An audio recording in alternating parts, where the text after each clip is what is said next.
operativo del Gabinete de Seguridad en Navolato, Sinaloa, dejó 14 detenidos por posesión de armamento de uso exclusivo del ejército. Entre ellos se encontraba José Socorro N., alias L12, considerado un objetivo prioritario y con 3 órdenes de aprehensión por homicidio y hechos de violencia en Tijuana. La intervención comenzó tras una denuncia anónima que alertó sobre personas armadas dentro de un hotel de la zona, territorio disputado entre facciones del cártel de Sinaloa, particularmente los Chapitos y la Malliza. Al ingresar, elementos de la Guardia Nacional y del GOES aseguraron armas largas, una ametralladora, cargadores y cartuchos, además de capturar a L12, señalado narcomantas por presuntos vínculos con Eric Almanza García, alias el 81. Las autoridades destacaron que el decomiso de armamento militar representa un avance para evitar su uso contra civiles y fuerzas de seguridad. Precisaron también que la capacidad de fuego de este cártel ha sido responsable de enfrentamientos recientes, como el que dejó 13 muertos en Guasave.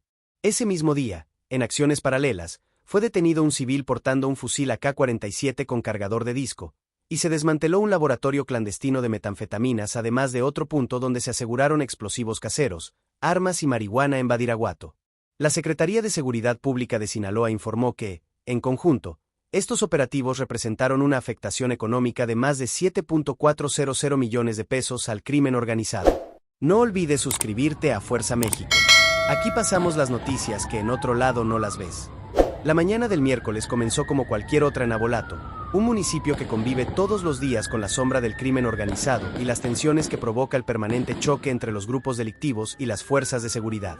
Pero antes del mediodía, ese aparente silencio habitual se vio interrumpido por un operativo que rápidamente se transformó en la noticia principal del día. 14 personas fueron detenidas por posesión de armas de fuego, un movimiento que las autoridades federales calificaron como uno de los golpes más contundentes de las últimas semanas dentro del territorio sinaloense.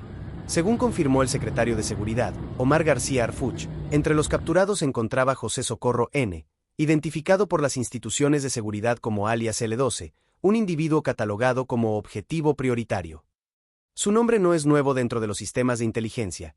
Carga con 3 órdenes de aprehensión relacionadas con homicidio y diversas actividades que, según la investigación, han contribuido a la escalada de violencia en Tijuana, Baja California. La confirmación de su arresto marcó un punto clave del operativo, que no solo buscaba detener a un grupo armado, sino neutralizar a un personaje que durante meses se había mantenido en movimiento dentro de distintos corredores criminales. La Secretaría de Seguridad Pública de Sinaloa reveló que todo comenzó con una llamada anónima. Una voz que no dejó nombre ni mayor información, pero que aseguró haber visto a varias personas armadas dentro de un hotel de Navolato, una ciudad de alrededor de 150.000 habitantes, ubicada a unos 34 kilómetros al oeste de Culiacán. Aquella llamada, aparentemente casual, desencadenó una movilización inmediata del Grupo de Operaciones Especiales Sinaloa, GOES, de la Policía Estatal, así como de elementos de la Guardia Nacional. Navolato no es cualquier punto del mapa.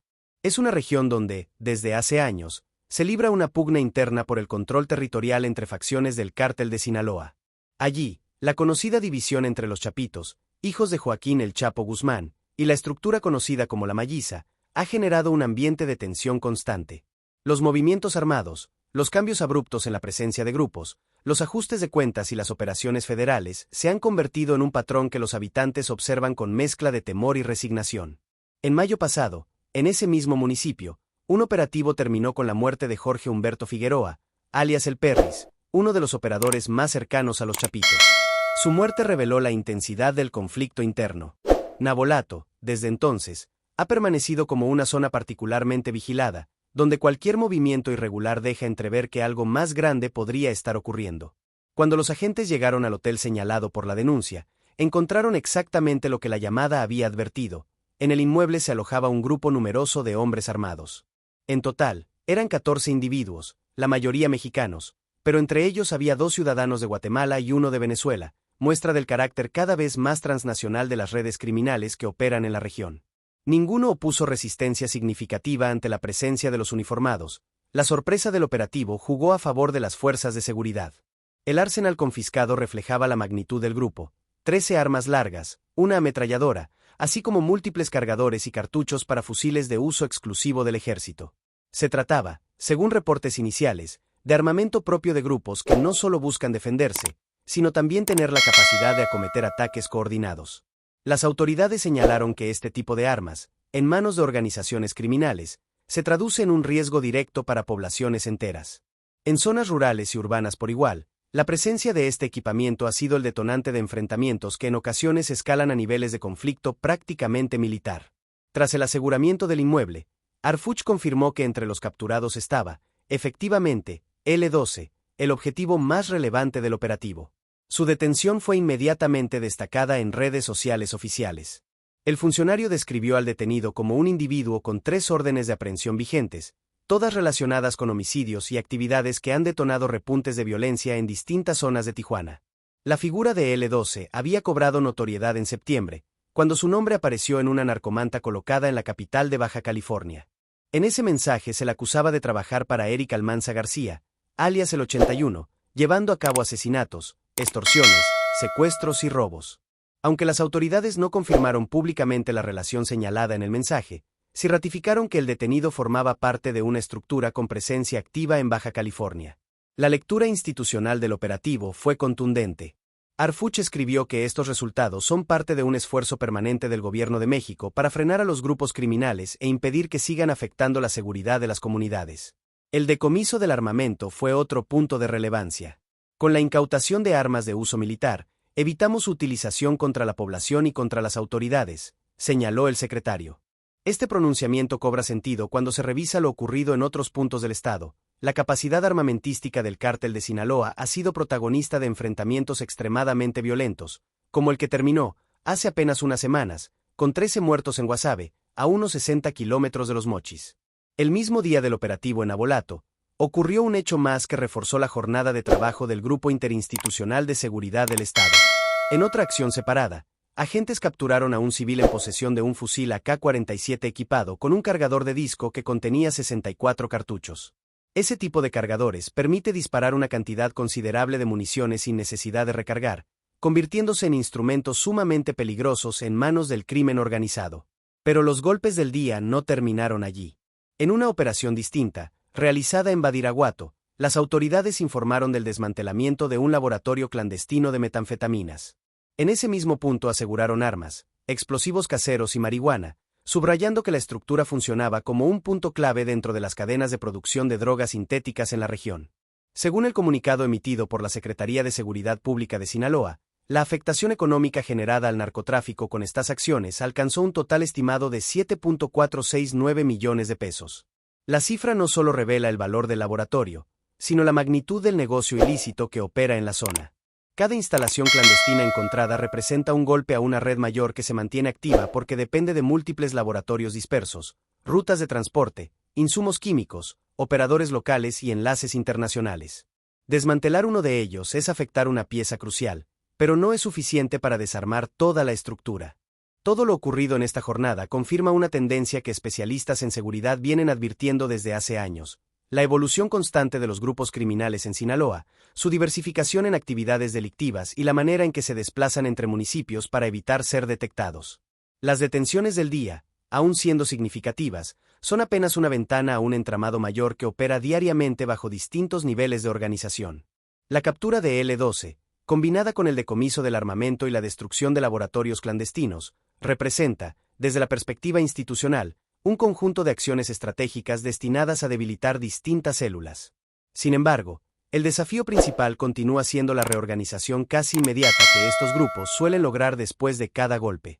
Lo que ocurrió en Navolato, Badiraguato y otros puntos cercanos es solo una muestra de la complejidad del conflicto en la región. La operación en Navolato no fue un hecho aislado ni un golpe fortuito producto únicamente de una denuncia anónima, fue el reflejo de un clima de tensión creciente que durante meses se había ido acumulando en Sinaloa, un territorio que continúa siendo uno de los epicentros más complejos del mapa criminal de México. Mientras las autoridades difundían los primeros reportes oficiales, lo que realmente comenzaba a tomar forma era una radiografía más amplia del estado de inseguridad que se vive en la región y de las implicaciones políticas, sociales y operativas detrás de un arresto múltiple como el realizado en este hotel del municipio sinaloense.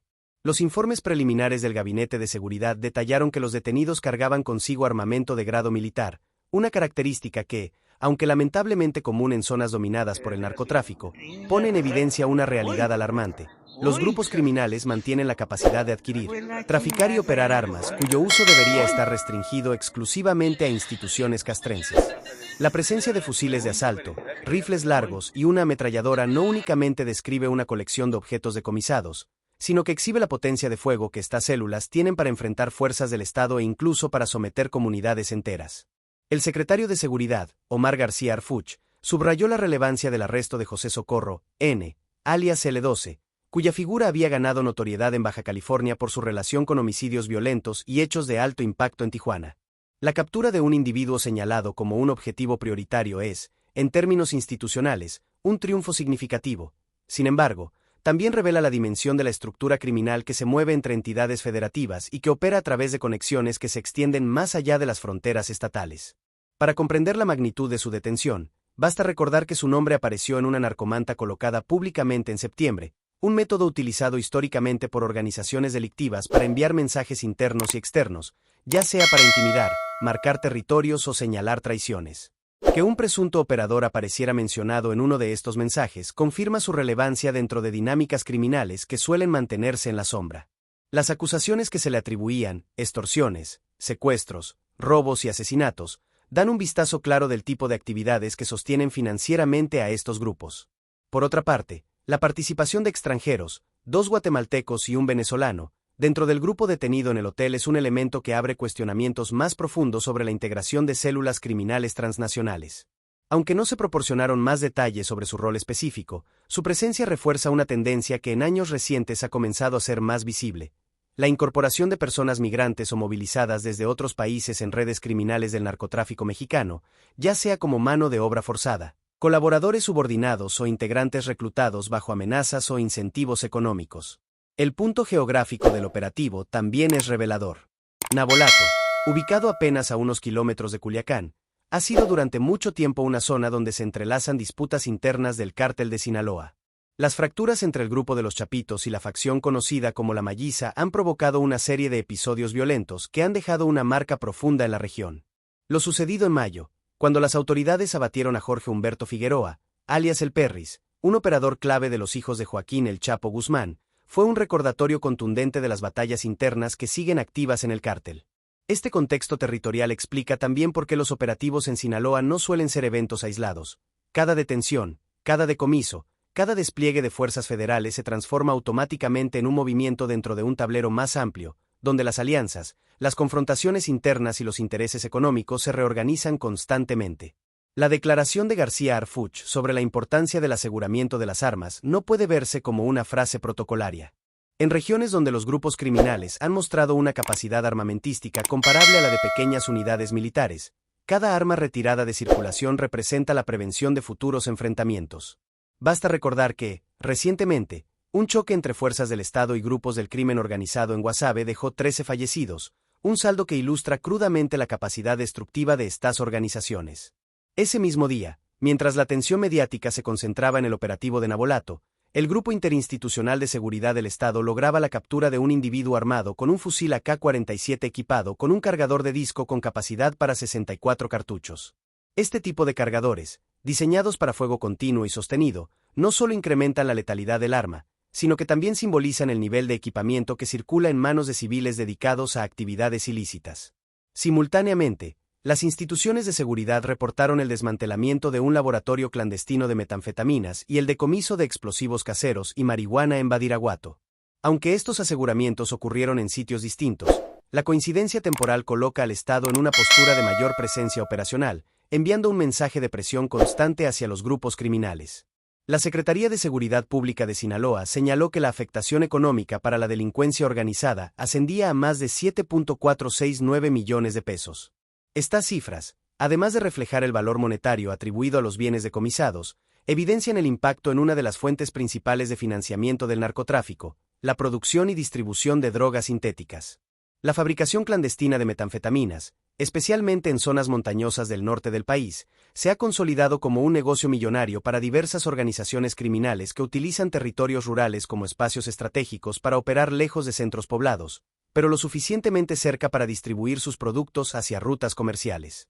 Por ello, el desmantelamiento de laboratorios clandestinos no solo implica retirar sustancias del mercado, sino complicar la logística interna de los grupos delictivos. Mientras los reportes oficiales se publicaban, Analistas de seguridad comenzaron a examinar el significado detrás de estos operativos. En un país donde la violencia relacionada con el crimen organizado persiste como uno de los principales desafíos nacionales, la coordinación entre fuerzas federales y estatales es esencial, pero también insuficiente cuando no existe un seguimiento sistemático o cuando las estructuras criminales se reconfiguran con rapidez. Los especialistas advierten que la detención de figuras relevantes puede generar reacomodos internos que deriven en nuevas tensiones, disputas o pugnas entre células. Es una dinámica que México ha observado repetidamente. La captura o muerte de un operador importante provoca que otros grupos busquen ocupar su espacio, lo cual puede detonar episodios de violencia en las semanas posteriores. Aún así, la captura de L12 no deja de ser un avance significativo, principalmente en un momento en que las autoridades buscan frenar la intensificación de hechos violentos tanto en Baja California como en Sinaloa. Su arresto podría debilitar la cadena operativa en la que estaba involucrado, al menos temporalmente. Las reacciones también se hicieron notar en redes sociales, donde ciudadanos y analistas comentaron los resultados difundidos por García Harfuch. Mientras algunos celebraban el operativo como un paso firme del gobierno federal, otros cuestionaban la frecuencia con la que individuos armados pueden desplazarse, hospedarse y operar con aparente normalidad en zonas donde la presencia del Estado debería ser suficiente para inhibir dichas actividades. Por otro lado, la denuncia anónima que motivó inicialmente el operativo recordó la importancia de la participación ciudadana, especialmente en regiones donde el miedo, la intimidación y la desconfianza hacia las autoridades han limitado durante mucho tiempo la posibilidad de reportar actividades sospechosas. Que una llamada haya desencadenado un operativo de tal magnitud, plantea la pregunta de cuántas otras situaciones similares podrían ser detectadas si existiera una relación más fuerte entre comunidades y fuerzas de seguridad. A medida que las autoridades continúan procesando a los detenidos y realizando peritaje sobre el armamento asegurado, la atención se centra en los efectos inmediatos que estos golpes pueden generar en la estructura operativa del crimen organizado. Aunque es difícil medir con precisión el impacto real de un solo operativo, sí es evidente que la presión ejercida por los cuerpos de seguridad busca desgastar gradualmente las capacidades de grupos delictivos que siguen mostrando una presencia fuerte en el noroeste del país. El caso de Navolato, unido a las acciones ejecutadas en Badiraguato y otras zonas de Sinaloa, demuestra que el Estado está intentando mantener una presencia más activa y coordinada en territorios históricamente dominados por el narcotráfico. Sin embargo, también evidencia la complejidad del desafío. Por cada célula detenida, surge otra. Por cada laboratorio desmantelado, se construye uno nuevo. Por cada arma asegurada, decenas más circulan en el mercado negro internacional. En definitiva, los hechos registrados este miércoles no solo representan un capítulo más en la lucha contra el crimen organizado en México, sino un recordatorio de que la batalla por recuperar el control territorial en regiones como Sinaloa está lejos de concluir. Los decomisos, detenciones y operativos reflejan esfuerzos tangibles, pero también retratan la magnitud del problema, la profundidad de las redes criminales y la necesidad de estrategias sostenidas en el tiempo.